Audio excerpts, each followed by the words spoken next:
Hello friends, last lecture ની અંદર આપણે કવર કર્યું હતું prevention and control of disease, right? And we are moving in the same direction, right? તો આગળના ટોપિક ઉપર આપણે ધ્યાન આપીએ. So just like we have discussed in the earlier lecture કે આપણે જે પણ disease આપણી ટેક્સ્ટ બુકમાં નથી આપેલા, that we are going to cover segment wise, right? થોડા થોડા કરીને આપણે લર્ન કરવાના છે, and in that manner we have learned some bacterial disease and some viral, all types of bacterial disease and some of the viral disease, right? So today we are going to cover protozoan disease which are caused by protozoa એટલે કે પ્રજીવને કારણે થતા રોગો, helminth disease that is કૃમિજન્ય રોગો જે છે એ, right? અને some of the viral disease, right? કે hepatitis છે, hepatitis ના અલગ અલગ ટાઈપ છે, અને બીજા જે સેક્સ્યુઅલી ટ્રાન્સમિટેડ ડિઝીઝ છે એસટીડી જે છે, રાઈટ? તો આ આપણે જે છે એ કવર કરવાના છીએ આજે. Okay, so starting with the first one, malaria. You know that malaria pathogen, name of pathogen is plasmodium species, અને એની અંદર આપણે 5 સ્પીસીસનું લર્ન કર્યું હતું: plasmodium falciparum, plasmodium knowlesi, plasmodium vivax, ovale, malariae, right? આવી 5 સ્પીસીસનું લર્ન કર્યું હતું. સિમ્પટમ વાઇઝ પણ આપણને ખ્યાલ છે that it leads to high fever with chills of intermittent periodicity, right? તો ડેફિનેટલી હાઈ ફીવર તો જે છે ઘણા બધા ડિઝીઝમાં આવશે, પણ ધ્રુજારી આવી, રાઈટ, નબળાઈ લાગવી, અને પણ ચડ ઉતરતા, રાઈટ? સો ડેફિનેટલી જે કહી શકાય કે દર ત્રીજા દિવસે કે ચોથા દિવસે, right, tertian or quartan malaria, that is the characteristic. અને આ સિવાય આપણે ખાસ જોયું હતું that Plasmodium falciparum produces malignant type of malaria, or what you can call as a fatal type of malaria, right? તો એ ક્વેશ્ચન મેં તમને ક્યાંક ને ક્યાંક પૂછ્યો હતો, અને એનો આન્સર મેં તમને ફાઇન્ડ કરવાનું કીધું હતું. ઘણા બધા સ્ટુડન્ટ્સે સાચો આન્સર આપ્યો છે, પણ અમુક સ્ટુડન્ટ્સે ઇનકમ્પ્લીટ આન્સર આપ્યો છે, right? So just let's check the detail, right, real details regarding that symptom or that why mortality is higher, right? શું કામે જીવલેણ છે એ આપણે જે છે સમજવાનો પ્રયત્ન કરીએ. So you can just see that wherever there is a Plasmodium falciparum infection, one thing is, જે ઘણા બધા સ્ટુડન્ટે લખેલું છે, રાઈટ, આન્સરની અંદર, that the malaria Plasmodium falciparum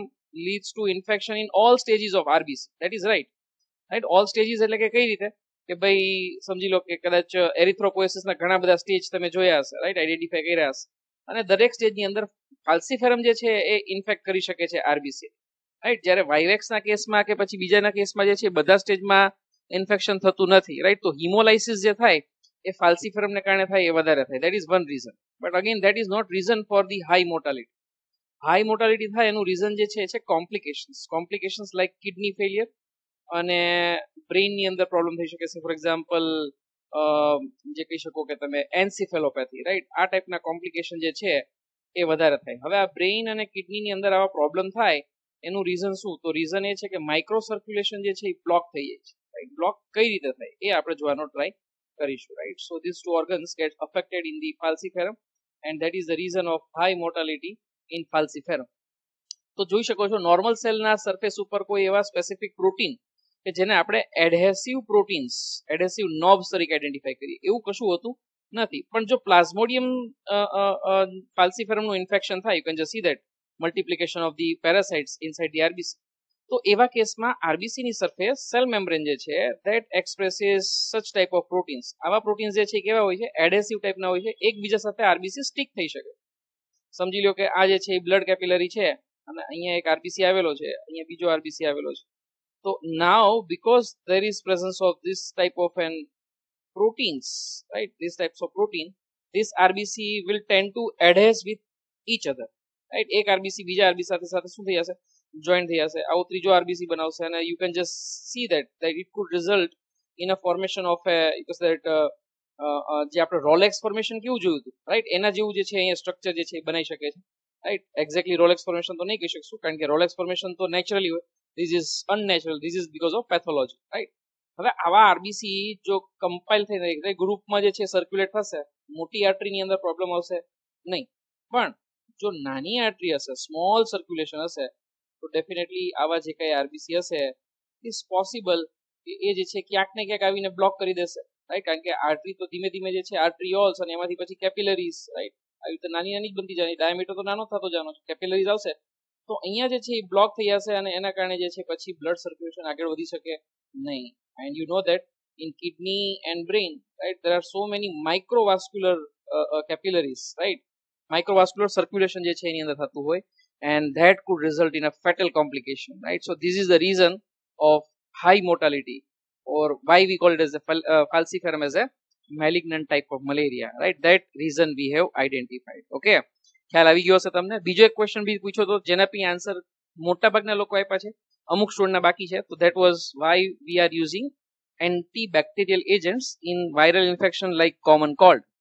તો ફરી પાછું કહું છું કે વાયરલ ઇન્ફેક્શન એટલે કે કોમન કોલ્ડ જે હોય એને આપણું બોડી જાતે જ ટેકલ કરી લે છે, એની સામે એન્ટીબોડીઝ ડેવલપ કરીને, અને એની માટે કોઈ અલગથી ટ્રીટમેન્ટ લેવાની જરૂર હોતી નથી. મતલબ કે એન્ટીવાયરલ મેડિકેશન્સ લેવાની જરૂર હોતી નથી. પણ જ્યારે પણ વાયરલ ઇન્ફેક્શન થાય ત્યારે આપણી ઇમ્યુનિટી જે છે એ ડાઉન થાય છે. ઇમ્યુનિટી ડાઉન થાય તો એ કેસની અંદર સેકન્ડરી બેક્ટેરિયલ ઇન્ફેક્શન થઈ શકે, રાઈટ? પહેલો જે રોગ થયો એ પ્રાથમિક એટલે કે વાયરલ ડિઝીઝ થયો છે રીનો વાયરસને કારણે. રીનો વાયરસને કારણે લિમ્ફોસાઇટ કાઉન્ટ ડાઉન થશે, રાઈટ? ઓછા થશે તો એના કારણે શક્ય છે કે હવે બીજા બેક્ટેરિયા કે જે સામાન્ય રીતે રોગ નતા કરી શકતા એ પણ હવે ઇન્ફેક્શન કરી શકશે. અને એવા કેસમાં જ્યારે ડોક્ટરને એવું લાગે કે સુપર ઇમ્પોઝ થયું છે, આવું સેકન્ડરી બેક્ટેરિયલ ઇન્ફેક્શન થયું છે, તો એ કેસની અંદર એ રેકમેન્ડ કરી શકશે કે ભાઈ એન્ટીબેક્ટેરિયલ દવાઓ લેવી પડશે. પણ એ ડોક્ટર પોતે ડિસાઇડ કરશે. દરેક પ્રકારના શરદીમાં, ઉધરસમાં એન્ટીબાયોટિક્સ લેવાની જરૂર હોતી નથી. ઓકે, ચાલો તો બંને ક્વેશ્ચન આપણે ડિસ્કસ કરી લીધા છે આજે. મૂવિંગ ટુવર્ડ ધી સેકન્ડ, એમીબાયોસિસ પણ આપણે ડિસ્કસ કરી લીધું છે. યુ નો દેટ એમોબાયોસિસ એટલે કે એમો એ બિગ ડિસેન્ટ્રી, રાઈટ? અમીબાને કારણે થતો રોગ, સિસ મતલબ કે પ્રોસેસ, તો that is what you called as a amoebiasis, right? તો that is caused by positive એજન્ટનું નામ શું છે? Entamoeba histolytica, right? And you know that the symptoms are related to abdomen, right? Spasm થશે, એકદમ ચૂક આવે પેટની અંદર, ડિસેન્ટ્રી એટલે કે મરડો, right? Mucus, lots of mucus જે છે એ સ્ટૂલની સાથે રિલીઝ થશે કારણ કે કોન્સ્ટિપેશન થઈ ગયું હશે, રાઈટ? તો આ જે છે એ બધા જ એમોબાયોસિસના સિમ્પટમ ગણી શકો છો. Third one is diarrhoea. Diarrhoea જે છે ઘણા બધા જે કહી શકો કે માઇક્રો ઓર્ગેનિઝમને કારણે થાય છે, રાઈટ? એમાંથી એક આપણે જોયું હતું લાસ્ટ લેક્ચરની વિબ્રિયો કોલેરી, રાઈટ? એના complications of nausea, vomiting, diarrhoea, dehydration બધું જ હતું, રાઈટ? ડાયરિયા થાય એટલે ડિહાઇડ્રેશન થાય ને થાય જ, એ તો તમે માની જ લો, બરાબર છે. પણ ડાયરિયા જે છે, જે આપણે પ્રોટોઝુઆની વાત કરીએ છીએ, એ પ્રોટોઝુઅલ ડિઝીઝની આપણે અહીંયા ડિસ્કશન કરીએ તો પ્રોટોઝુઅલ બેઝડ ડાયરિયા જે છે that is caused by giardia intestinalis, right? નામથી તો યાદ રાખશો આપણે. પ્રોબ્લેમ ક્યાં થાય છે તો કે ઇન્ટેસ્ટાઇનની અંદર. મોટિલિટી શેની વધે છે? ઇન્ટેસ્ટાઇનની વધે છે. તો સીધી વસ્તુ છે ઇન્ટેસ્ટિનાલિસ આપણે બોલી શકીએ, રાઈટ? અને આગળનું નામ જે છે ઓટોમેટિકલી તમને ઓપ્શનમાં આપ્યું હશે તો યાદ રહી જ જશે. તો giardia intestinalis is a protozoa which causes diarrhea. ડાયરિયાનું બીજું એક સરસ મજાનું રીઝન જે હું તમને અહીંયા કહેવા માંગીશ એ છે ઇકોલાઈ, રાઈટ? તો બેક્ટેરિયલ કદાચ રીઝન આપણને કોઈ પૂછે તો બેક્ટેરિયા કે જે કોમનલી ડાયરિયા માટે ઇન્વોલ્વ છે એ છે ઇકોલાઈ. ઇકોલાઈ આમ તો આપણા ઇન્ટેસ્ટાઇનની અંદર, કોલોનની અંદર નોર્મલ ફ્લોરા તરીકે જ હાજર હોય, રાઈટ? એટલે કે સામાન્ય જે બેક્ટેરિયા હોય ને, યુઝફુલ બેક્ટેરિયાસ, મેટાબોલિઝમમાં, ડાયજેશનમાં હેલ્પ કરે એવા ટાઈપના બેક્ટેરિયા જે છે ઇકોલાઈ. પણ ઇકોલાઈ અલગ અલગ સોઇલમાં અને વોટરમાં અલગ અલગ ટાઈપના જોવા મળે છે, રાઈટ? ફોર એક્ઝામ્પલ તમે રાજકોટમાં રહો છો તો રાજકોટમાં જે પાણીમાં ઇકોલાઈ હશે એ અલગ ટાઈપનો હોય, એટલે આપણે રાજકોટનું પાણી પીએ તો આપણને કોઈ પ્રોબ્લેમ થાય નહીં. પણ તમે જે છો એ કદાચ સમજી લો કે કદાચ કોઈ બીજી જગ્યાએ જાઓ છો, મુંબઈ જાઓ છો કે પછી બીજી કોઈ જગ્યાએ જાઓ છો, અને કદાચ તમે ત્યાંનું જે નોર્મલ વોટર જે છે એ પીવો છો તમે, તો કદાચ તમને પેટમાં થોડી ગડબડ થશે, ડાયરિયા જેવી કન્ડિશન થઈ શકે. Why? Because E coli strain is different and that would lead to diarrhea. Such type of diarrhea is called as a traveler's diarrhea, right? આપણે શું કહે ભાઈ કે બહાર જતા હોય તો આપણે જનરલી શું કહે ભાઈ મિનરલ વોટર પીએ આપણે, અથવા તો જે છે ઘરનું ફિલ્ટર કરેલું હોય ને એવું પાણી પીએ આપણે. જે કુવાનું કે નદીનું પાણી હોય એ આપણે જંગલનું કે એવું જે છે જનરલી કન્ઝ્યુમ ના કરીએ. શું કામ? આપણે શું કહે ભાઈ પાણી બદલશે ને તો પેટમાં ગડબડ થશે. So that indicates that it is because of traveling. That's why it is called as a traveler's diarrhea. તો કોઈ પૂછે આપણને કે common cause of bacterial infection which leads to diarrhoea, તો answer will be E coli, right? એવી જ રીતે કોઈ પૂછે કે ટ્રાવેલર્સ ડાયરિયા શેના કારણે થાય, તો પણ આન્સર શું આવશે? ઇકોલાઈ. ઓકે, ફરી પાછા આવી જાય પ્રોટોઝુઅન મોડ ઉપર. તો પ્રોટોઝુઆને કારણે જે તમારું ડાયરિયા થાય છે એમાં positive agent giardia intestinal, right? પેથોજનનું નામ giardia intestinal. સિમ્પટમ્સ અહીંયા દેખાડેલા છે. બહુ સીધી વસ્તુ છે, લૂઝ મોશન થશે and that could result in diarrhea. Sometimes it is also accompanied by vomiting, but vomiting is not a common symptom. Okay, sure.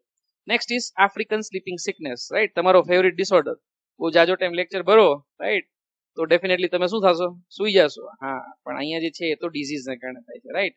એ કોઈ ડિઝીઝમાં ખરેખર મજા હોતી નથી. આમાં તો ન શું હોય તો પણ પરાણે નીંદર આવે એ ટાઈપનો ડિઝીઝ છે, અને વધારે ક્યાં જોવા મળે છે? આફ્રિકામાં. એટલા માટે શું નામ આપ્યું આપણે? African sleeping sickness.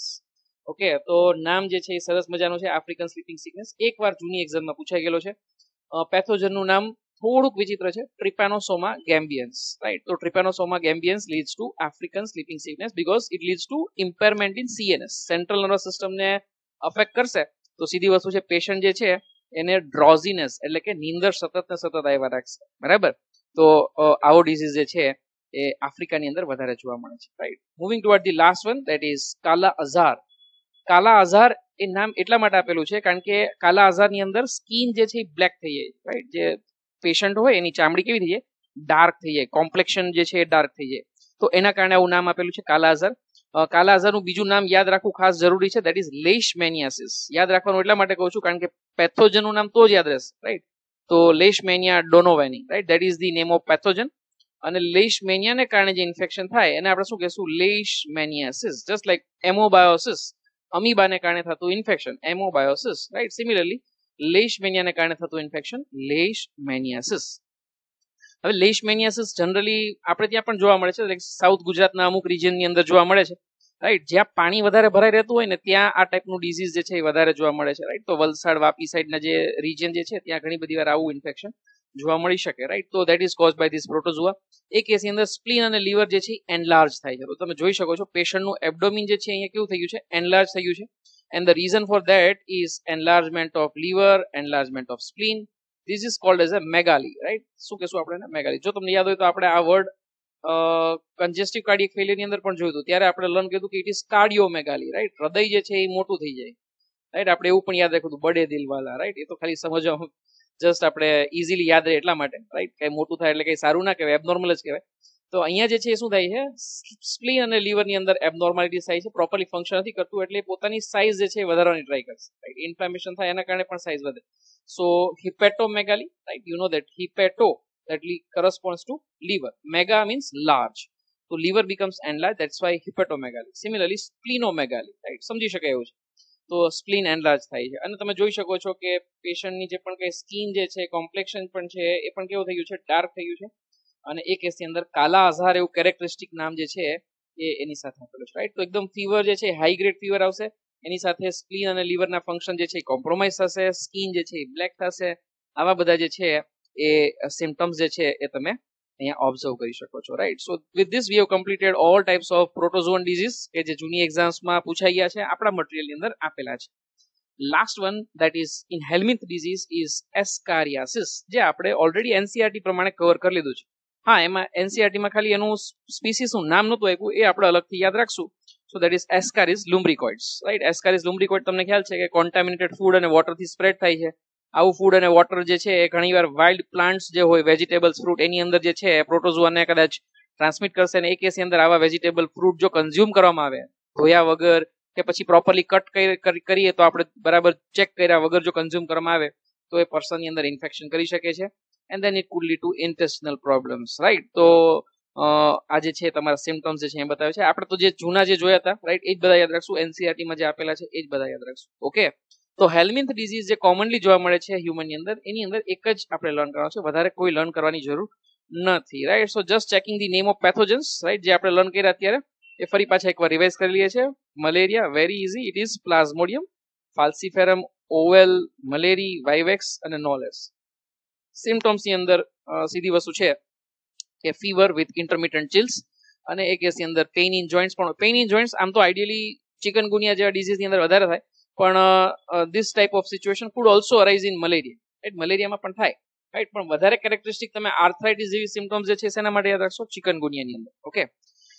This also we have checked, right? આનો આન્સર આપણે આપી દીધો છે, right? Second one is amoebiasis, enta-amoeba histolytica, right? Third one is diarrhea, અને એની અંદર પ્રોટોઝોનું નામ શું આવશે? ડાયરિયા ક્યાં થાય છે, કયા ઓર્ગન ની અંદર? ઇન્ટેસ્ટિનલ મોટિલિટી વધી જાય એટલે આપણે સીની ઉપરથી શું યાદ રાખવું?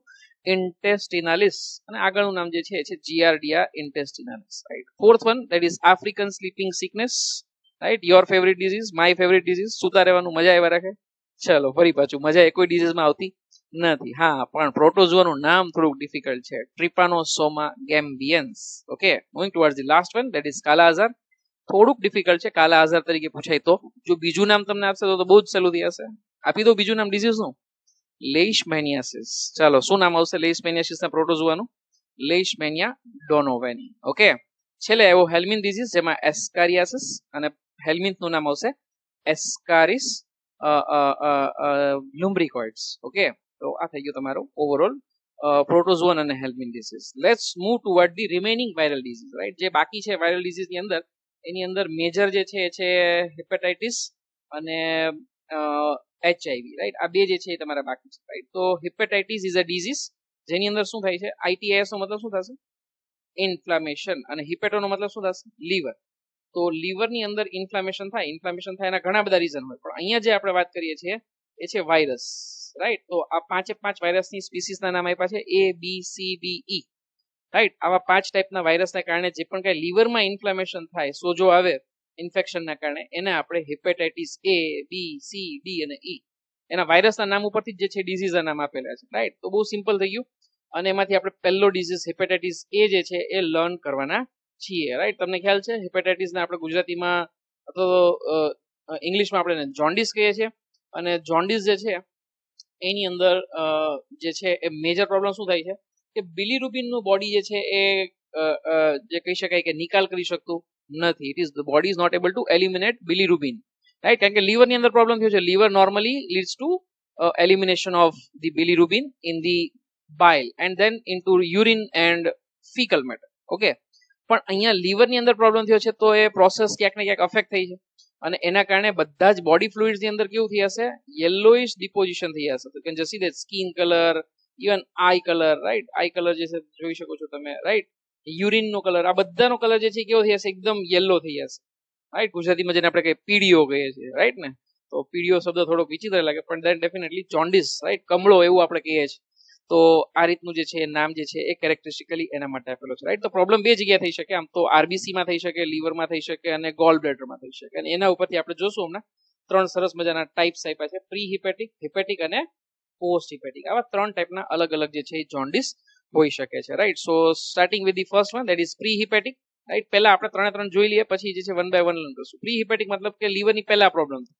હિપેટિક મતલબ કે લીવરની અંદર પ્રોબ્લેમ થાય. અને પોસ્ટ હિપેટિક, પોસ્ટ મીન્સ આફ્ટર, તો લીવરની પછી પ્રોબ્લેમ. રાઈટ, તો બહુ સિમ્પલ નામ થઈ ગયા. રાઈટ, પ્રી હિપેટિક એટલે કે લીવરની પહેલા, અહીંયા જે છે લીવરમાં.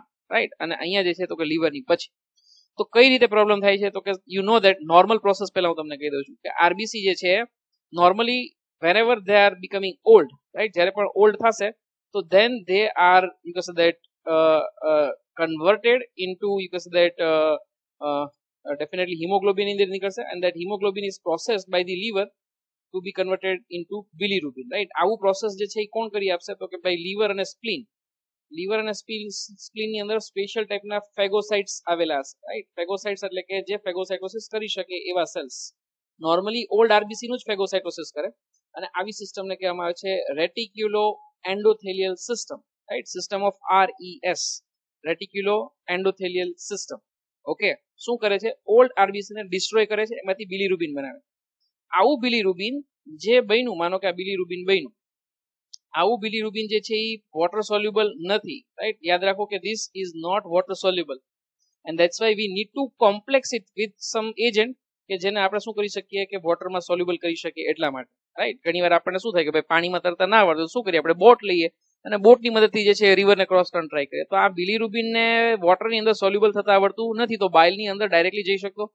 તો એ કેસની અંદર આપણે શું કરવું પડે છે, ને કન્જ્યુગેટેડ બિલીરુબિનની અંદર કન્વર્ટ કરવું પડે છે. રાઈટ, તો અહીંયા મેં સિમ્પલ લખ્યું છે, આવું ખરેખર કોઈ શોર્ટ ફોર્મ લખી શકાય નહીં, પણ જસ્ટ તમે સમજી લેજો. કન્જ્યુગેશન મતલબ કે કોમ્પ્લેક્સેશન થાય. શેની સાથે કોમ્પ્લેક્સેશન થાય, તો કે ભાઈ ગ્લુકોરિનાઇડ કરીને એક મોલેક્યુલ હોય. રાઈટ, એક મોલેક્યુલની સાથે આ જોઈન્ટ થશે ને એટલે કેવું થઈ જશે, તો કે ભાઈ એ વોટર સોલ્યુબલ થઈ જશે. That's why what you called as a conjugated bilirubin. Conjugated bilirubin આવી ગયું એટલે હવે એ તમારા જે પણ કઈ અહીંયા જે પણ કઈ બાઇલના ડક્ટ્સ હશે ત્યાંથી ભેગું થઈ સિસ્ટિક ડક્ટમાંથી થઈ અને ગોલ બ્લેડરની અંદર આવી જશે.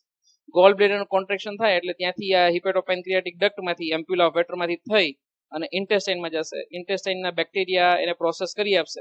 પ્રોસેસ કરશે એટલે આ જે છે એ યુરિનમાં જશે હવે. રાઈટ, અને યુરિનની અંદર બે વસ્તુ તમારી જશે. રાઈટ, એક જ વસ્તુ જશે તમારી, એ છે યુરોબિલિનોજન, જો તમને યાદ આવતું હોય તો. અને યુરોબિલિનોજન જે છે એ યુરિનને યેલો કલર આપે છે. રાઈટ, જે બાકીનું જે વસ્તુ યુરિનની અંદર એટલે કે બ્લડ સર્ક્યુલેશન થ્રુ કિડનીમાં નથી ગઈ, અહીંયા કિડની ડ્રો કરવાની ટ્રાય કરું છું, તો કિડનીની અંદરથી જે છે યુરોબિલિનોજન જે છે એ બહાર નીકળ પામે છે.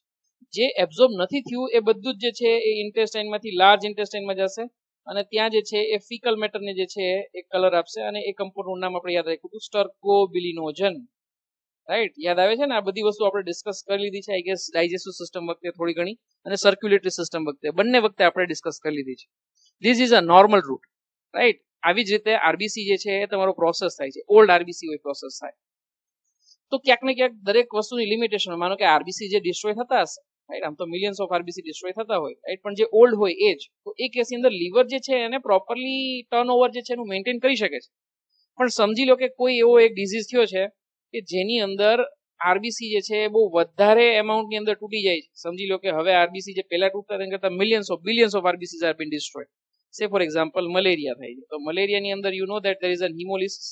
તો હિમોલિસિસ થશે તો સીધી વસ્તુ છે કે હવે આરબીસી જે છે એનું ટર્નઓવર જ એટલું મોટું થાય છે, એટલે કે બિલીરુબિન જ એટલું મોટું બને છે કે આ લીવર પ્રોસેસ કરી શકતું નથી. હું એક ચેપ્ટર આપીશ તમને કે ભાઈ કાલે એક્ઝામ છે તો તમે આજના દિવસ વાંચી લેશો, પણ હું કહું કે ભાઈ કાલે ને કાલે તમારે 5 ચેપ્ટરની એક્ઝામ દેવાની, તમે કહેશો સાહેબ મારી કેપેસિટીની બહાર, તો આ લીવર એ ના પાડશે ને કે સર આ બિલીરુબિન હવે એટલું બધું બન્યું એ હવે અમારી કેપેસિટીની બહાર છે.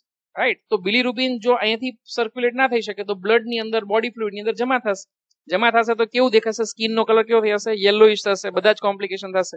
આવા જોન્ડિસને આપણે શું કહેશું? Pre hepatic jaundice. કારણ કે લીવરમાં એકચ્યુઅલી કોઈ પ્રોબ્લેમ થયો નથી. પ્રોબ્લેમ ક્યાં થયો છે? આરબીસી માં થયો છે. Okay, moving toward the second is હિપેટિક.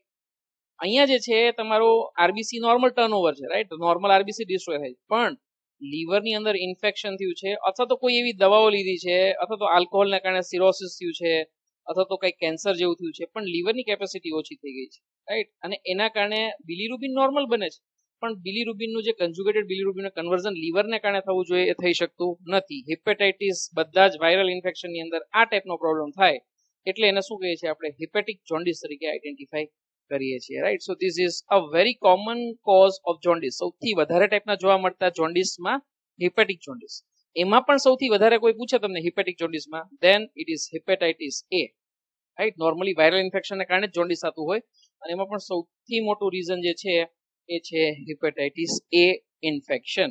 Okay, moving toward the third is, સમજી લો કે આરબીસી નું ટર્નઓવર એ નોર્મલ છે, લીવરની અંદર કઈ પ્રોબ્લેમ નથી, પણ ગોલ બ્લેડર ની અંદર સ્ટોન્સ થઈ ગયા. રાઈટ, સ્ટોન એટલે કે પથરી બે જગ્યા થાય, એક કિડનીમાં અને બીજું ગોલ બ્લેડર ની અંદર, પિત્તાશયની અંદર. રાઈટ, આ સિવાય તો કે ભાઈ અહીંયા કેન્સર થઈ શકે છે. રાઈટ, જે પણ કઈ પેનક્રિયાટિક ડક્ટ છે ત્યાં કેન્સર થઈ શકે, અથવા તો એમ્પ્યુલા ઓફ વેટર જે છે, રાઈટ, ત્યાં કાર્સિનોમા થઈ શકે. આવા કારણે જે છે તમારું બાઇલ બરાબર બને છે પણ ઇન્ટેસ્ટાઇન સુધી પહોંચતું નથી, તો આપણે શું કહેશું? Post hepatic jaundice. બધા કેસની અંદર સીરમ બિલીરુબિન જે છે એ વધી જાય છે અને એ કેસની અંદર પ્રોબ્લેમ્સ બધા જ ક્રિએટ થાય છે. રાઈટ, આ સિવાય અહીંયા જે છે એ તમને અમે બતાવેલું છે કે લીવર જે છે કદાચ હિપેટિક જોન્ડિસ જો કદાચ થાય, રાઈટ, તો એ કેસની અંદર શું થશે? Say for example this is a hepatocyte. હવે નોર્મલ હિપેટોસાઇટ હોય ને એની અંદર ક્યાંક ને ક્યાંક આવા જે છે એ એન્ઝાઇમ્સ આવેલા હોય. રાઈટ, આવા એન્ઝાઇમ્સને આપણે કહેશું એસજીઓટી અને એસજીપીટી. રાઈટ, શું નામ આપશું આપણે એનું? એસજીઓટી, સીરમ ગ્લુટામેટ ઓક્ઝાલો એસિટેટ ટ્રાન્સઅમિનેઝ. રાઈટ, આ બધા જે એન્ઝાઇમ જે છે કયા ટાઈપના છે? ટ્રાન્સઅમિનેઝ. એવી જ રીતે SGPT, serum glutamate pyruvate ટ્રાન્સઅમિનેઝ.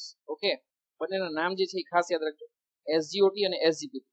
Normally આ બંને એન્ઝાઇમ બ્લડની અંદર જોવા મળે નહીં, રાઈટ, પ્લાઝમાની અંદર જોવા મળે નહીં. શું કામ? કારણ કે લીવરની અંદર ઇન્ટેક્ટ ફોર્મમાં હોય, રાઈટ, લીવરની અંદર સ્ટોર થયેલા હોય.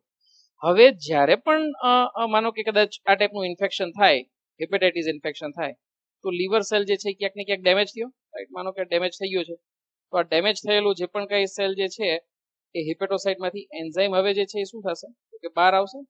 રાઈટ, બહાર આવશે તો સીધી વસ્તુ છે કે પ્લાઝમાની અંદર જે છે તમને હવે દેખાશે. રાઈટ, બ્લડ સર્ક્યુલેશન જે બ્લડ કેપિલરી હશે ત્યાં પણ આવા એન્ઝાઇમ જે છે ડિટેક્ટ થશે. નોર્મલી આ એન્ઝાઇમની જે પણ કઈ લિમિટેશન હોય એ 40 કરતા નીચે હોય. Right, 40 international unit, IU. Right, international unit એટલા માટે કોઈ પણ એન્ઝાઇમ હોય ને એના યુનિટ હંમેશા ઇન્ટરનેશનલ યુનિટમાં.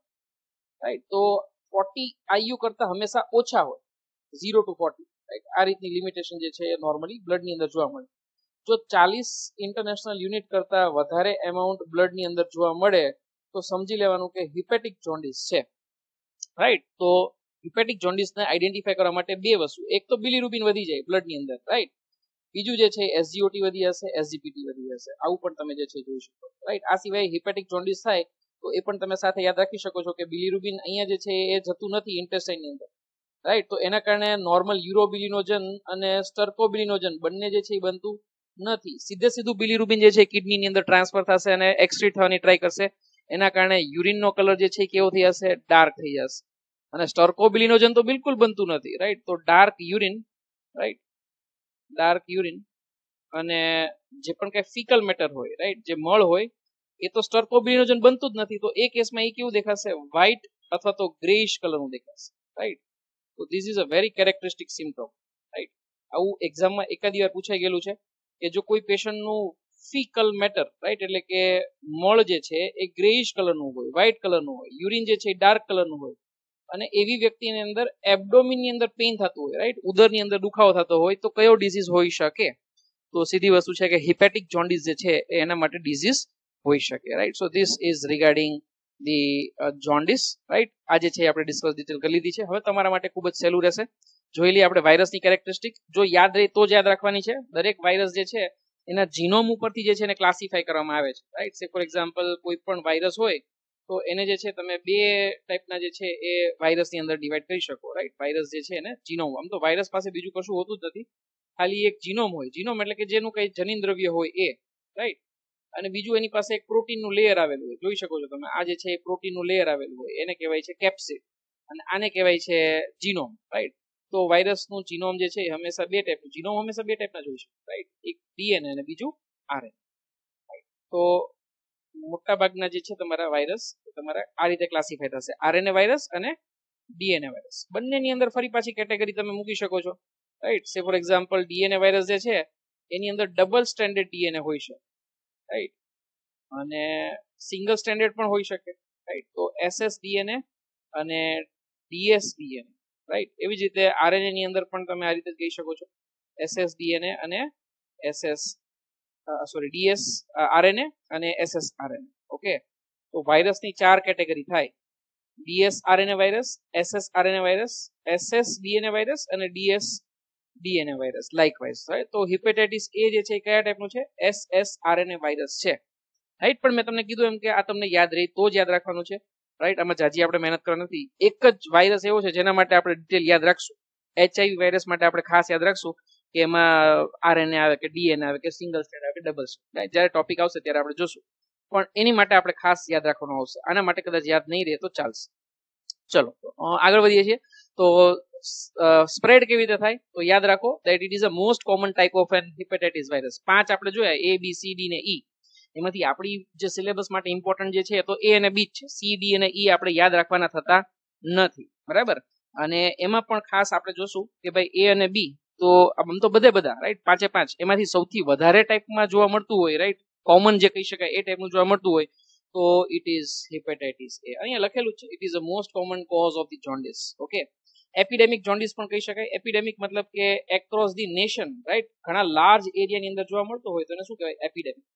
એપિડેમિક કરતા પણ વધારે એટલે કે આખા વર્લ્ડમાં જોવા મળતો હોય તો એને શું કહેવાય? Pandemic, right. પેન મતલબ કે ઓલ, રાઈટ. તો પેન્ડેમિક એટલે કે એક્રોસ ધી વર્લ્ડ. ડેમિક મતલબ કે સ્પ્રેડ, રાઈટ. પેન્ડેમિક તો ડેમિક મતલબ કે એનો સ્પ્રેડ કેટલો છે ને એ બતાવે છે, અને પેન મતલબ કે ઓલ, રાઈટ. આ રીતે.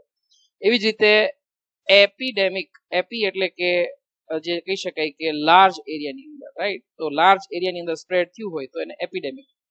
જો લિમિટેડ એરિયા પૂરતું જો કદાચ જોવા મળતું હોય તો એને શું કહી શકાય? એન્ડેમિક તરીકે ઓળખી શકાય. જો for example goitre is endemic to hilly stations, right. Hill areas જે છે તમારા ત્યાં જે છે એ ગોઈટર જોવા મળે તો એને એન્ડેમિક કહેવાય, right. Swine flu is epidemic, right.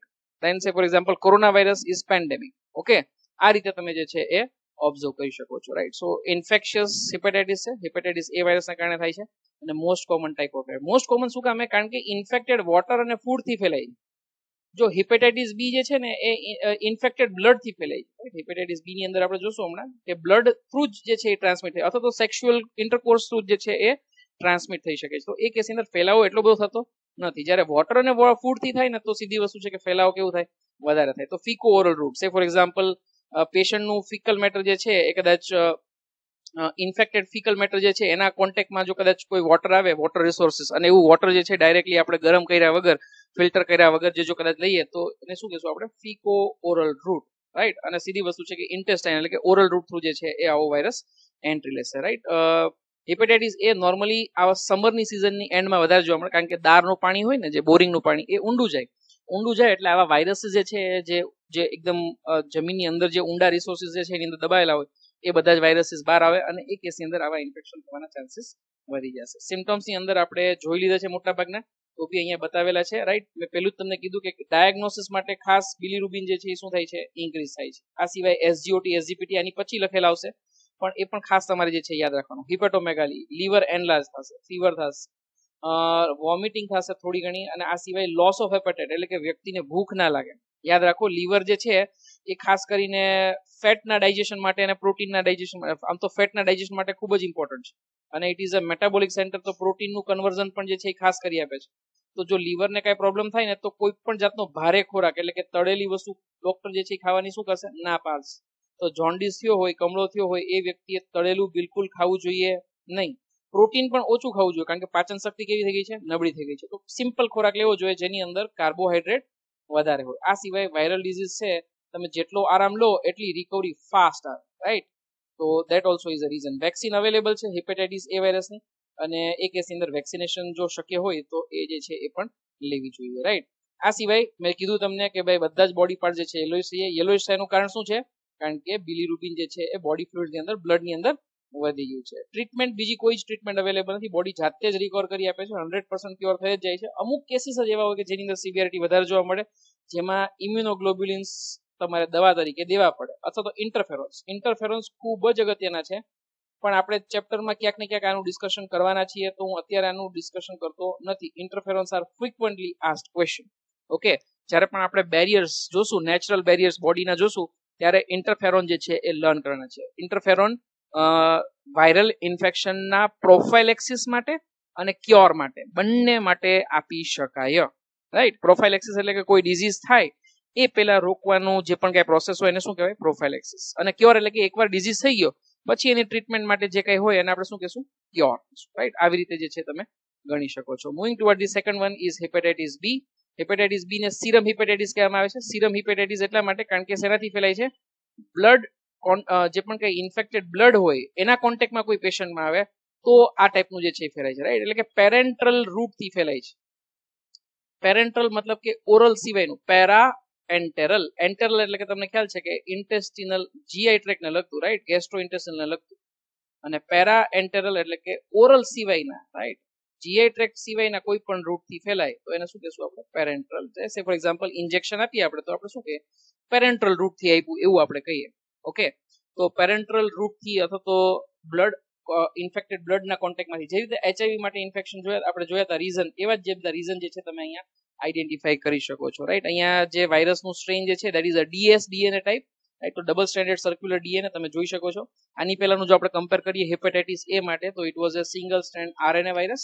Hepatitis B virus is a double strand DNA virus, right. હવે અહીંયા ખાસ એક વસ્તુ તમે જોશો તો આના જે પણ કઈ કેપ્સિડ જે છે, સરફેસ પ્રોટીન જે છે, ત્યાં આવેલા છે એન્ટીજન, રાઈટ. આવા એન્ટીજન જે છે એ કેરેક્ટરિસ્ટિકલી એને આઈડેન્ટિફાઈ કરવામાં આવે છે ઓસ્ટ્રેલિયન એન્ટીજન તરીકે, રાઈટ. HBsAg એવું લખેલું છે.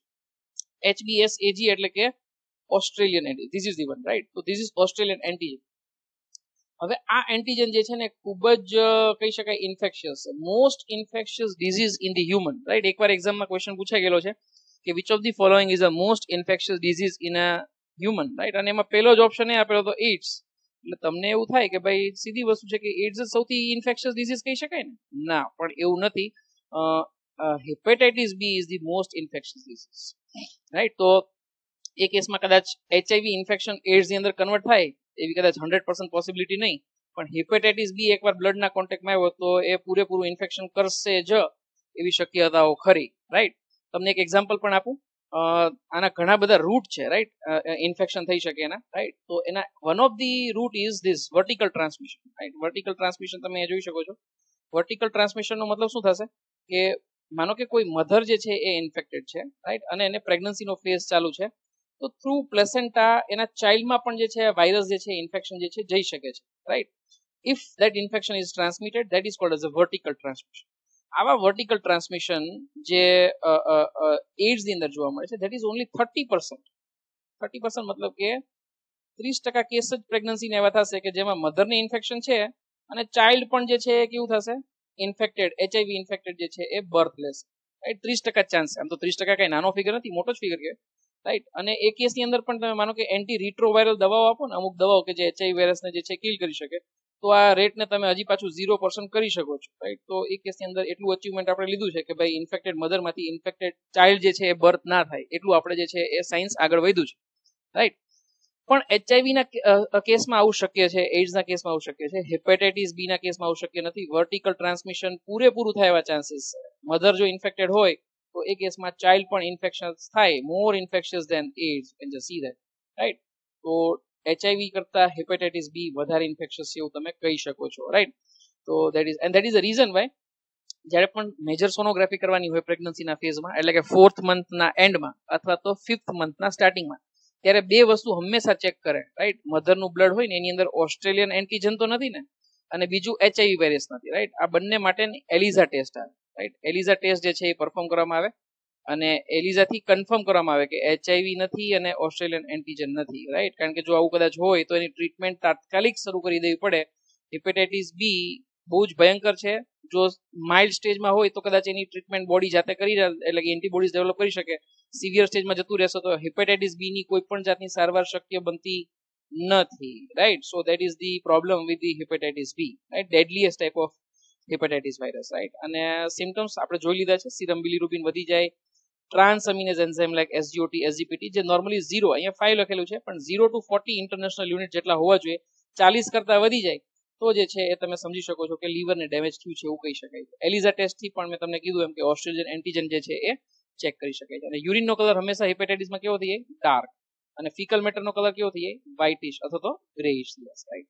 સી, ડી અને ઈ અહીંયા આપેલા છે પણ મેં તમને કીધું એમ કે આપણે યાદ રાખવાના થતા નથી. There is a 0 chance that this type of disease could be asked. આપણે જે યાદ રાખવાના છે, બે યાદ રાખવાના છે, હેપેટાઇટિસ A અને hepatitis B. I hope it is clear, right? ખ્યાલ આવી ગયો ને? એક સરસ મજાનો વિડીયો જોઈએ અને એનાથી આપણે હેપેટાઇટિસ સમજવાનો પ્રયત્ન કરીએ.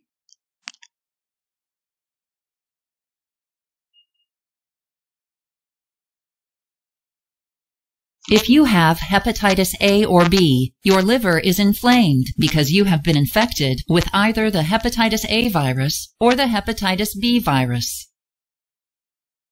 Your liver is a soft, flexible organ that performs many important functions.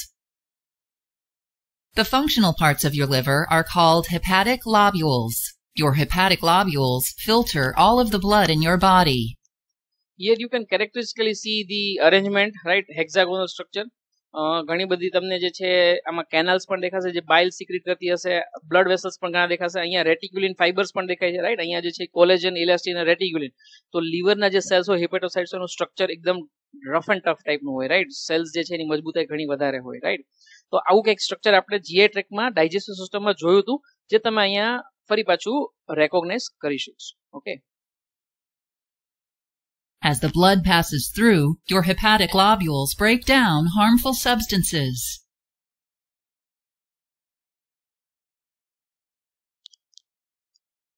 Remove bacteria and worn out. Normally phagocytosis RBC એવા RBC નું થશે કે જે ઓલ્ડ થઈ ગયા હોય, જે ઓક્સિજન કાર્બન ડાયોક્સાઇડ નું પ્રોપરલી ટ્રાન્સફર ના કરી શકતા હોય એ, રાઈટ. પણ જો વધારે પડતું ટર્નઓવર થાય, મેં તમને જેમ કીધું હિમોલાઇટિક એનેમિયા છે, મલેરિયા છે, રાઈટ, આવા ડિઝીઝની અંદર જે છે એ કદાચ પ્રી હિપેટિક જોન્ડિસ થઈ શકે, right. Otherwise normally old RBCs only are been broken down and converted to bilirubin and biliverdin. Blood cells and forms clotting factors that control bleeding.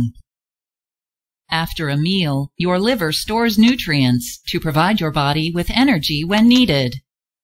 Your liver also makes a substance called bile. Your gallbladder stores bile and releases it into your small intestine to help digest fats in the food you eat. If you have hepatitis A, the virus entered your body when you were exposed to fecal matter from a person infected with the virus.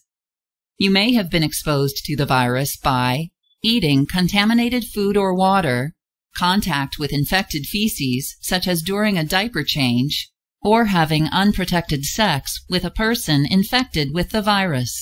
If you have hepatitis B, the virus entered your body when you were exposed to the blood or other body fluids from a person infected with the virus. This could have happened from sharing a drug syringe with an infected person. Other ways you may have been exposed to the virus include having sex with someone infected by the virus, sharing personal hygiene items such as razors or toothbrushes used by an infected person, direct contact with the blood or body fluids of an infected person, or when a mother passes it to her baby during birth. When either the hepatitis A or B virus enters your liver, it invades your liver cells and makes copies of itself.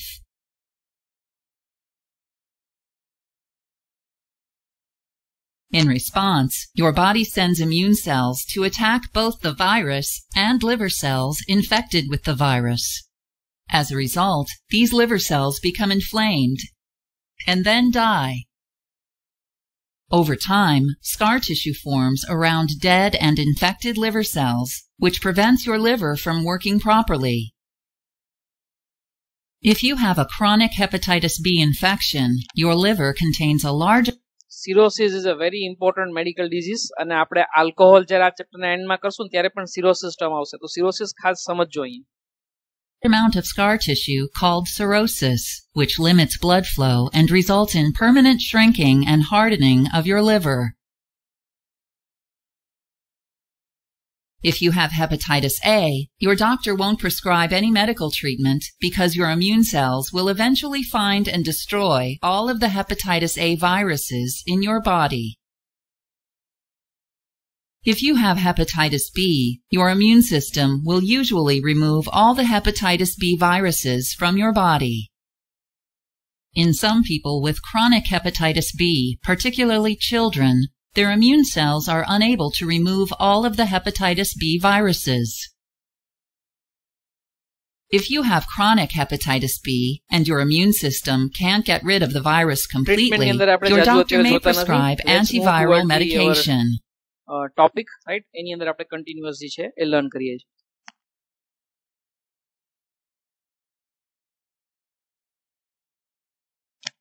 So this is it, right? Let's check some of the remaining disease, viral disease કે જે આપણે STD ની અંદર ક્યાંક ને ક્યાંક reproductive health માં પણ જોઈ લીધા હતા. ફરી પાછું એનું રિવાઇઝ કરીએ છીએ. Syphilis is also called as a French pox. Okay, French pox એટલા માટે કારણ કે વર્લ્ડ વોર વખતે જે તે ટાઈમે જે છે એ ફ્રેન્ચ લોકોની અંદર વધારે જોવા મળ્યા હતા, right? It has been said like that. And incubation period, spelling ખોટો લખ્યો છે incubation, તો incubation period is approximately 21 days. પણ મેં તમને આની પહેલા પણ કીધું this is a frequently asked question. તો પેથોજન ઇઝ અ બેક્ટેરિયા અને એનું નામ આપણે ખાસ યાદ રાખ્યું હતું, it is a ટ્રેપોનેમા pallidum, right? તો આપણે જોઈ લીધું છે. સિમ્પટમ્સ જે છે જેનિટલ ઓર્ગન્સ રિલેટેડ આવશે, મિક્ચ્યુરેશન રિલેટેડ આવશે. તો round elevated ulcer genital organs ની અંદર જે છે અલ્સર થઈ શકે છે, રાઈટ? અને મિક્ચ્યુરેશન એટલે કે જે છે તમારું યુરિનેશન જે છે એની અંદર પેઇનફુલ સિચ્યુએશન એટલે કે ડિસયુરિયા જે છે એ થઈ શકે, રાઈટ? ઇન્વેસ્ટિગેશન માટેની ટેસ્ટ તો કે એસટીડી ને આપણે વીડી પણ કહીએ છીએ. વીડી એટલે કે વેનરલ ડિઝીઝ. તો venereal disease research laboratory test, right? That is the diagnosis for the syphilis, right? Second is gonorrhea. Gonorrhea is caused by diplococci, that is Neisseria gonorrhoeae. અને Neisseria gonorrhoeae મેં તમને ત્યારે પણ કીધું કે કોફી બીન શેપ જે છે બેક્ટેરિયા જે છે એ દેખાવમાં આપણને દેખાય છે કારણ કે ડાઇપ્લોકોકાઈ છે એટલા માટે, right? Incubation period is 2 to 5 days અને એ કેસની અંદર સિમ્પટમ્સ જે છે ફરી પાછા જેનિટલ ઓર્ગન્સ રિલેટેડ આવશે. તો infection of urethra in male, discharge of white thick fluid urethra, dysuria એટલે કે પેઇનફુલ યુરિનેશન, અને ફિમેલ ની અંદર સર્વિક્સ ની અંદર જે છે ઇન્ફેક્શન થઈ શકે અને ડિસયુરિયા થઈ શકે.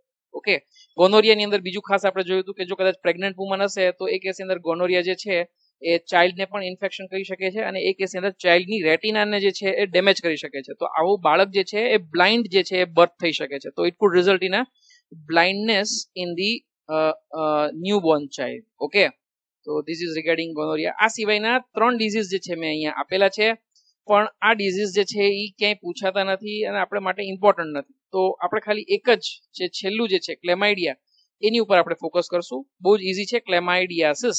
તો શેના કારણે થશે? સિસ એટલે કે પ્રોસેસ. શેનું ઇન્ફેક્શન? તો કે ક્લેમાઇડિયા. તો ક્લેમાઇડિયા ટ્રેકોમેટિસના કારણે જે ઇન્ફેક્શન થાય that is called as chlamydiasis, right. અને ફરી પાછું સિમ્પટમ્સ તો બધામાં લગભગ સેમ જ. યુરિનરી ટ્રેકની અંદર infection, recurrent pain, dysuria, itching, right. આવું બધું જે છે એ થઈ શકે છે, રાઈટ. તો 3 જ આપણે બેક્ટેરિયલ ડિઝીઝ એસટીડી ની અંદર યાદ રાખવાના છે: સિફિલિસ, ગોનોરિયા અને ક્લેમાઇડિયાસિસ. એવી જ રીતે વાયરલ ડિઝીઝ જે છે તમારા, એની અંદર પણ નામ આપ્યા છે તમારા મટીરિયલની અંદર 4, પણ આ બે વચ્ચેના બે જે છે પૂછાતા નથી. તો આપણે આ બે જ યાદ રાખશું: હર્પિસ અને એઇડ્સ. હર્પિસ આપણી બુકની અંદર આપેલું છે એનસીઆરટી માં. વાયરસ નું નામ પણ એવું જ છે, રાઈટ. તો ઇટ ઇઝ HSV2, રાઈટ. તો હર્પિસ વાયરસ, રાઈટ. એવી રીતે નામ જે છે અહીંયા શોર્ટ ફોર્મમાં આપેલું છે. HSV2 કે જે ડીએનએ વાયરસ છે, અને એ કેસની અંદર જે છે મેલ અને ફિમેલ બંનેની અંદર જે છે એ સિમ્પટમ્સ ક્રિએટ કરી શકે. હર્પિસ પણ જે છે, જે જેનિટલ ઓર્ગન્સમાં જોવા મળે છે, એ પણ જે કહી શકાય કે સિરિયસ ડિઝીઝ છે, રાઈટ. 3 ડિઝીઝ આપણે જોયા હતા જે તે ટાઈમે રિપ્રોડક્ટિવ હેલ્થની અંદર, કે હર્પિસ, હેપેટાઇટિસ, હર્પિસ જેનિટાલિસ, રાઈટ. સાદો હર્પિસ નહીં, હર્પિસ સિમ્પ્લેક્સ વાયરસ નહીં, હર્પિસ જેનિટાલિસ, HIV વાયરસ ઇન્ફેક્શન અને હેપેટાઇટિસ બી. આ જો થાય તો એ ટ્રીટમેન્ટ એની કરવી ખૂબ જ ડિફિકલ્ટ છે. અને HIV તો મેં તમને કીધું જ છે કે આખો એક લેક્ચર હું લઈશ, તો એની હું ડિસ્કશન અહીંયા કરતો નથી, right. So with this we have completed all diseases. જેટલા પણ બેક્ટેરિયા, વાયરસ, હેલ્મિન્થ, પ્રોટોઝુઆ જેટલા પણ હતા એ બધા જ આપણે કવર કર્યા છે. હવે એક પણ નવો ડિઝીઝ આપણે ઇન્ફેક્શન રિલેટેડ જે છે એ ડિસ્કસ આગળ કરવાના નથી, રાઈટ. તો ઘણા બધા ડિઝીઝ આપણે કવર કર્યા છે. કદાચ શક્ય છે કે રેફરન્સ બુકમાં તમે જોશો તો આ સિવાયના પણ અમુક ડિઝીઝ તમને કદાચ as a answer, question answer તરીકે આપ્યા, બટ બિલીવ મી, આનાથી વધારે તમારે બિલકુલ કરવાની જરૂર નથી. નીટમાં આનાથી વધારે પૂછાય જેટલું આપણે ચલાવ્યું છે એવા કોઈ જ ચાન્સીસ નથી, right. So do not worry about it, right. Have faith on me. And unnecessary તમારી એનર્જી વેસ્ટ ના થાય એટલા માટે કહું છું. બાકી મટીરિયલમાં આપ્યા હોય, કદાચ મટીરિયલમાં તો નથી જ આપ્યા, મટીરિયલમાં જેટલા આપ્યા તો બધા કરી લીધા છે આપણે, પણ એમ છતાં બી રેફરન્સ બુક પર તમે કદાચ સોલ્વ કરો ને તમને એવું લાગે કે આ ડિફિકલ્ટ છે, મને નથી આવડતું, તો તમે પૂછી શકો છો. પણ બિલીવ મી, હવે જે છે એ આનાથી વધારે બિયોન્ડ ધીસ નીટની અંદર પૂછાય એવા ચાન્સીસ બિલકુલ નીલ છે, right. So let's move toward the next topic. થોડુંક 5-10 મિનિટનું ડિસ્કશન કરી અને પછી આ લેક્ચર આપણે પૂરો કરીએ. ઇમ્યુનિટી. તો you know that every day we are exposed to a large number of infectious agents, right. ઘણા બધા બેક્ટેરિયા, વાયરસ આપણા કોન્ટેક્ટમાં ક્યાંક ને ક્યાંક આવતા હશે, but then also only few of these exposure result in a disease, right. કરોડોની સંખ્યામાં બેક્ટેરિયા, વાયરસીસ, ફંગસ જે છે એ આપણા કોન્ટેક્ટમાં આવે, પણ ક્યાંક ને ક્યાંક આપણું બોડી જે છે એ શું કરી શકે છે, એનો પ્રતિકાર કરી શકે છે, રાઈટ. અને એટલા માટે આવા ડિઝીઝ જે છે આપણને થતા નથી, રાઈટ. તો the reason is immunity, right. Because we are immune મતલબ કે exempt or freedom from what? Freedom from disease, right. That's what you say is immunity, okay. So immune system is a system which protect the body from the disease, and that is the major function, right. So that is called as a immune system, okay. So immunity કોઈ આપણને પૂછે તો immunity is the ability of the host, right. host એટલે કે આપણે પોતે, right, અથવા જે પણ કઈ લિવિંગ ઓર્ગેનિઝમ હોય એની વાત.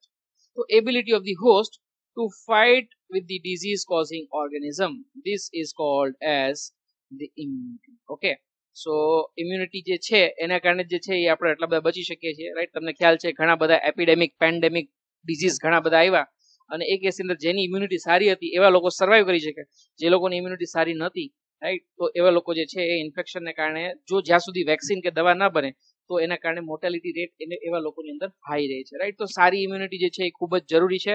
સારી ઇમ્યુનિટી કેવી રીતે ડેવલપ કરી શકાય એના માટેના ઘણા બધા રીઝન છે. ક્યારેક ડિસ્કશન થશે તો ડેફિનેટલી આપણે ક્યાંક ને ક્યાંક ડિસ્કસ કરીશું, right. But definitely will move ahead with the topic. અમુક ડેફિનેશન જે છે એ આપણા માટે જાણવી જરૂરી છે, જે આપણા ડિસ્કશન માટે, જે આપણા જે કહી શકાય કે ટોપિક માટે જે છે એ ખૂબ જ અગત્યની રહેશે, રાઈટ. તો એન્ટીજન, તમને ખ્યાલ છે એન્ટીજન હંમેશા પ્રોટીનિયસ એજન્ટ હોય, રાઈટ. તો જે સેલ સરફેસ ઉપર આવેલા હોય, રાઈટ, એવા પ્રોટીન્સ, રાઈટ. કારણ કે આવા પ્રોટીન્સ જે છે એ એક હોસ્ટ માટેની કેરેક્ટરિસ્ટિક છે, રાઈટ. મારીને તમારું નામ છે તો એ આઈડેન્ટિટી છે. એવી રીતે સેલની ઉપર પણ આઈડેન્ટિટી માટે આવા પ્રોટીન આવેલા. હવે આવું પ્રોટીન જે એક સેલ ઉપર આવેલું છે, બીજા જ ઓર્ગેનિઝમમાં સેમ એવો સેલ હશે તો એની પાસે કંઈક અલગ ટાઈપનો પ્રોટીન હશે, રાઈટ. તો આ પ્રોટીન અને આ પ્રોટીન ઇવન આપણા બોડીમાં જ છે. ફોર એક્ઝામ્પલ સ્ટમકનો સેલ છે તો એની ઉપર અલગ સેલ સરફેસ પ્રોટીન હોય, લીવરનો સેલ છે તો એની ઉપર અલગ સેલ સરફેસ પ્રોટીન. તો બધા જ સેલ ઉપર પોતાની આઈડેન્ટિટી માટે આવા ગ્લાયકો પ્રોટીન આવેલા હોય. જો તમને યાદ હોય તો આપણે સેલ ચેપ્ટરની અંદર ગ્લાયકોકેલિક્સ તરીકે આને લર્ન કર્યા હતા, ઓકે. અને સીધી વસ્તુ છે કે આવા કદાચ પ્રોટીન સબસ્ટન્સ જે સેલ ઉપર આવેલા હોય એ કદાચ કોઈ બીજી બોડીમાં દાખલ થાય, જેમ કે ફોર એક્ઝામ્પલ બેક્ટેરિયા કોઈ આપણા બોડીમાં દાખલ થાય તો આપણું બોડી શું કરે છે, એની સામે એન્ટીબોડીઝ પ્રોડ્યુસ કરે છે, ગામા ગ્લોબ્યુલિન પ્રોડ્યુસ કરે છે. તો એ એન્ટીબોડીઝ કોને કરસ્પોન્ડન્ટ હોય? હંમેશા એન્ટીજનને કરસ્પોન્ડન્ટ હોય, રાઈટ? કારણ કે આ સેલ સરફેસ જે છે એની ઉપર આવેલા એન્ટીબોડીઝ પ્રોટીનિયસ સબસ્ટન્સ એ ઇમ્યુનિટીને સ્ટિમ્યુલેટ કરે છે. બીજા જે હોસ્ટ સેલ હોય તમારા એ હોસ્ટની અંદરની ઇમ્યુનિટી સ્ટિમ્યુલેટ કરે છે. તો આવા પ્રોટીનિયસ મોલેક્યુલને આપણે શું કહેશું? એન્ટીજન. અથવા તો આરબીસી ની સરફેસ ઉપર આવેલા હોય તો આપણે શું કહીએ છીએ? એગ્લુટિનોજન, રાઈટ? બહુ સિમ્પલ થઈ ગયું. એવી જ રીતે કરસ્પોન્ડિંગ એન્ટીબોડી આપણને કોઈ પૂછે તો એન્ટીબોડી જે છે એ ડેફિનેટલી એ પણ એક જાતના ગ્લાયકોપ્રોટીન જ છે, રાઈટ? જો તમને યાદ હોય તો આપણે એનું ક્યાંક ને ક્યાંક કદાચ સ્ટ્રક્ચર ડ્રો કર્યું હતું. ન યાદ આવતું હોય તો પણ ચિંતા ના કરતા, કારણ કે એન્ટીબોડીઝ આપણે ડિટેલમાં જોવાના છે, રાઈટ? અને this type of structure, these are Y shape structure, right? આવા સ્ટ્રક્ચરને ગામા ગ્લોબ્યુલિન તરીકે ઓળખવામાં આવે છે, રાઈટ? શું કહે છે આપણે એને? Gamma globulin, right? ઇમ્યુનોગ્લોબ્યુલિન, જે આપણા પ્લાઝ્મા પ્રોટીનનો જ એક ટાઈપ છે. અને આ જે છે એ રાઈટ, કોઈ તમને પૂછે ગામા ગ્લોબ્યુલિન એટલે શું, અથવા તો એન્ટીબોડીઝ એટલે શું? Alpha globulin, beta globulin, gamma globulin કે આલ્બ્યુમિન, તો આન્સર શું આપશો તમે? Antibody is nothing but it is a gamma globulin, right? Or else say for example પ્લાઝમાની અંદર એને આપણે એગ્લુટિનિન તરીકે પણ ઓળખી શકીએ. Normally they are secreted by lymphocytes, right? લિમ્ફોસાઇટ્સમાં પણ બે ટાઈપના આવે, ટી અને બી. ટી સેલ્સ જે છે ને હંમેશા નેચરલ કિલર સેલ્સ, અને બી સેલ્સ જે છે ને એ હંમેશા એન્ટીબોડીઝ બનાવવાનું કામ કરે, right? So it is only a B cell which releases such type of a structure, right, which you call as a antibodies, right? So it is a complex glycoprotein. ફરી પાછું, કારણ કે એન્ટીબોડી ડેફિનેશન 2 કે 3 વાર પૂછાઈ ગયેલી છે. It is a complex glycoprotein which is secreted by B lymphocytes. B શું કામે કીધું? કારણ કે આવા સેલ્સ જે છે એ બોન મેરોમાં જ બને છે અને બોન મેરોમાં જ મેચ્યોર થાય છે, right? So that is why B lymphocytes. T lymphocytes શું કામ કહે છે? કારણ કે બનશે તો તમારા બોન મેરોમાં, પણ મેચ્યોર ક્યાં થાય? તો કે થાઇમસમાં, એટલે એને T lymphocyte, right? So it is secreted by B lymphocyte in response to an antigen. This is called as a antibody, right? તો સીધી વસ્તુ છે કે એન્ટીબોડી એ હંમેશા એન્ટીજનના સ્ટિમ્યુલેશનને કારણે જ જે છે એ સિક્રેટ થઈ હશે, સિન્થેસાઇઝ છે, રિલીઝ થઈ હશે, બરાબર? અને જો એ રિલીઝ થશે તો એ એન્ટીજનને નાશ કરવાનો ટ્રાય કરશે. It will try to react with the antigen, it will try to neutralise this antigen. This process, right?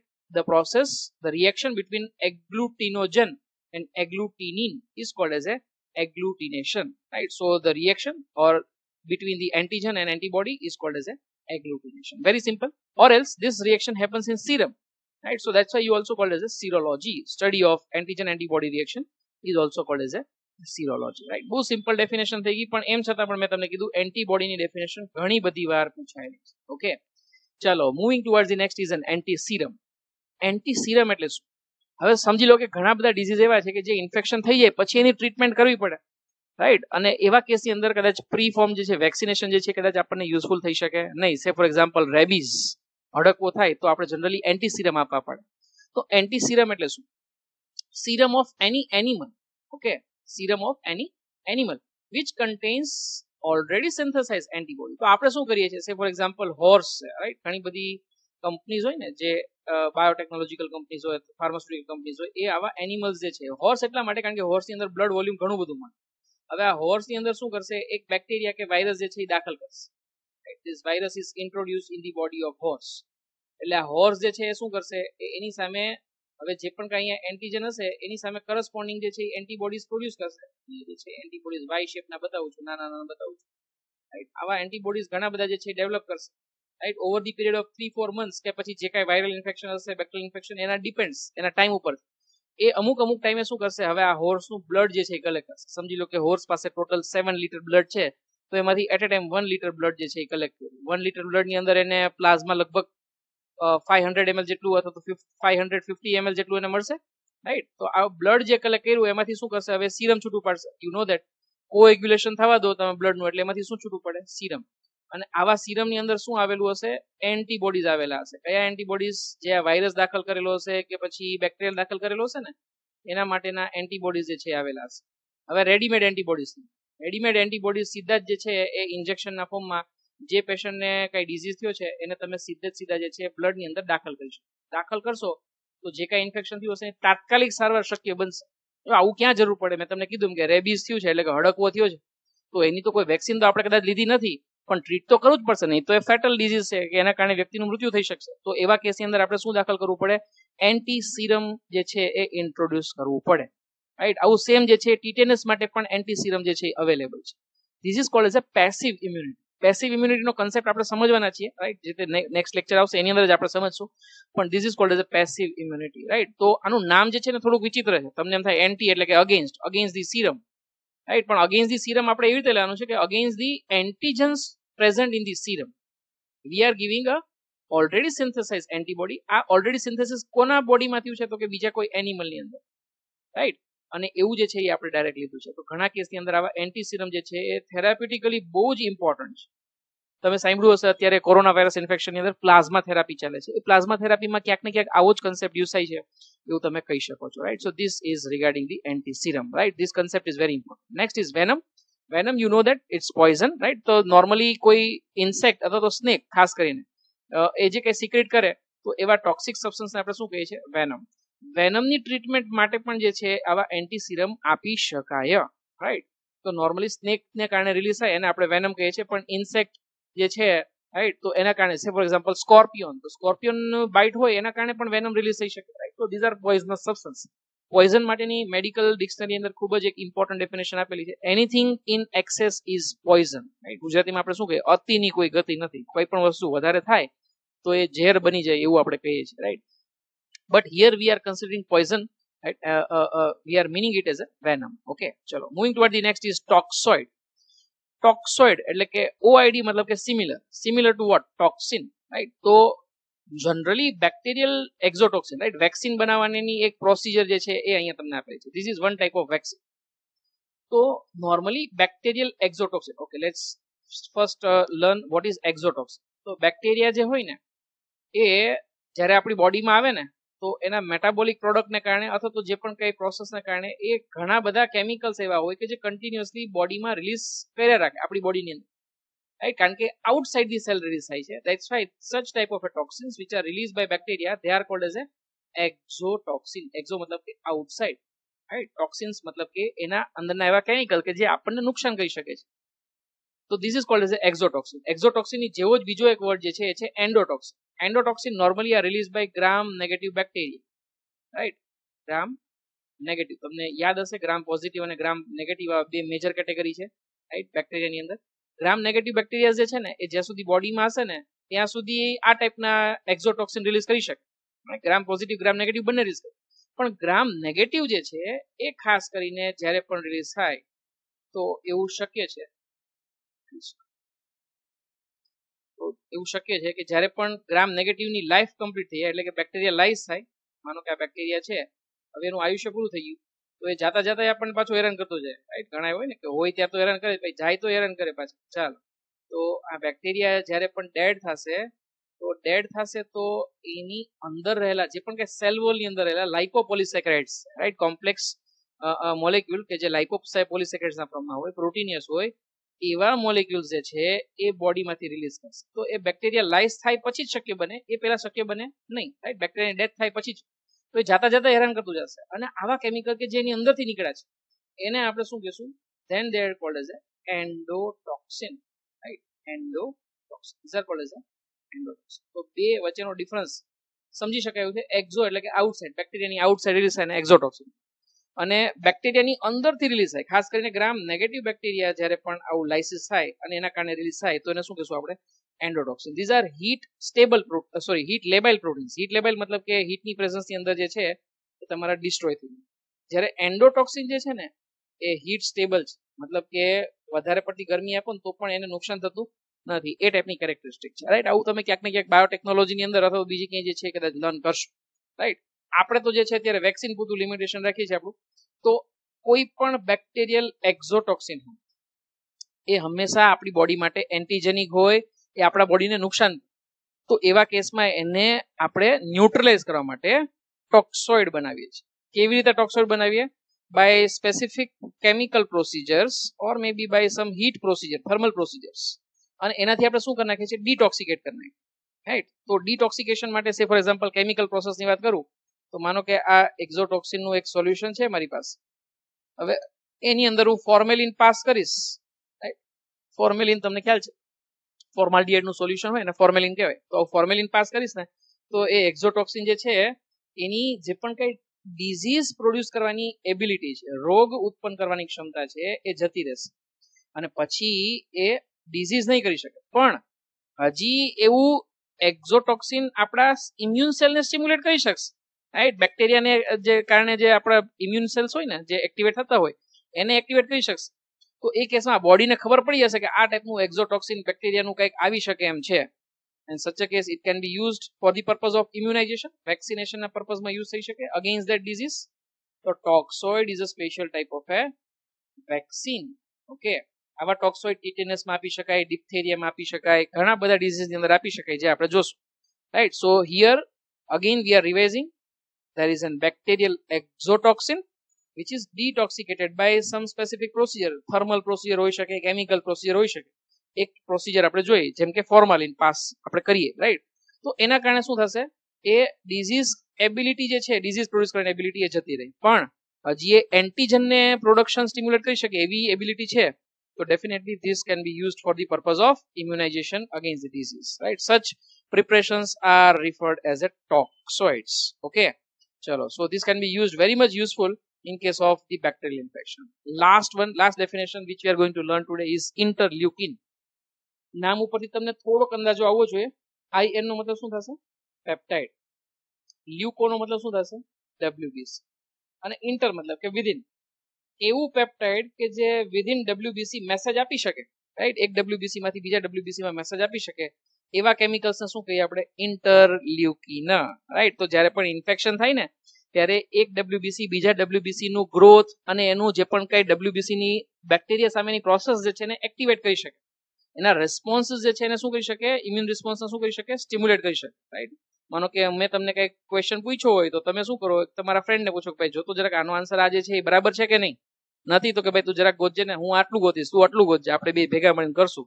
તો આ WBC એકબીજાને હેલ્પ કરશે ને કે ભાઈ જો આવો બેક્ટેરિયા આવ્યો છે જરાક ધ્યાન રાખજે, આવો વાયરસ આવ્યો છે જરાક ધ્યાન રાખજે, આપણે એકમાંથી જે છે 10 જેટલા WBC થવું પડશે તો એની સામે લડી શકશું. આવું અલગ અલગ કેસે. તો આવું ક્યારે શક્ય બને? જ્યારે આવા second messenger system, right? You know that cyclic AMP આપણે એન્ડોક્રાઇન સિસ્ટમમાં લર્ન કર્યું હતું, એવા ઘણા બધા સેકન્ડરી મેસેન્જર સિસ્ટમ બોડીની અંદર હોય. એમાંનો એક સેકન્ડરી મેસેન્જર કે ઇમ્યુન સિસ્ટમમાં હેલ્પ કરે છે એ છે ઇન્ટરલ્યુકિન. જો નામ ઉપરથી જ ખ્યાલ આવે છે, WBC ની વચ્ચે એકબીજાને મેસેજ આપી શકે એવું પ્રોટીન સબસ્ટન્સ, રાઈટ?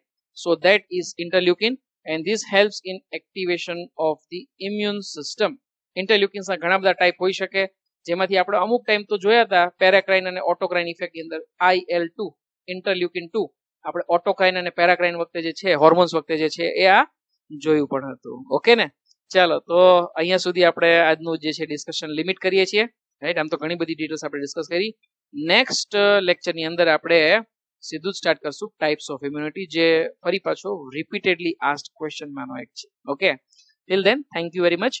કોઈ ડાઉટ્સ હોય તો તમે ડેફિનેટલી મને વોટ્સઅપ કરી શકો છો. Thank you.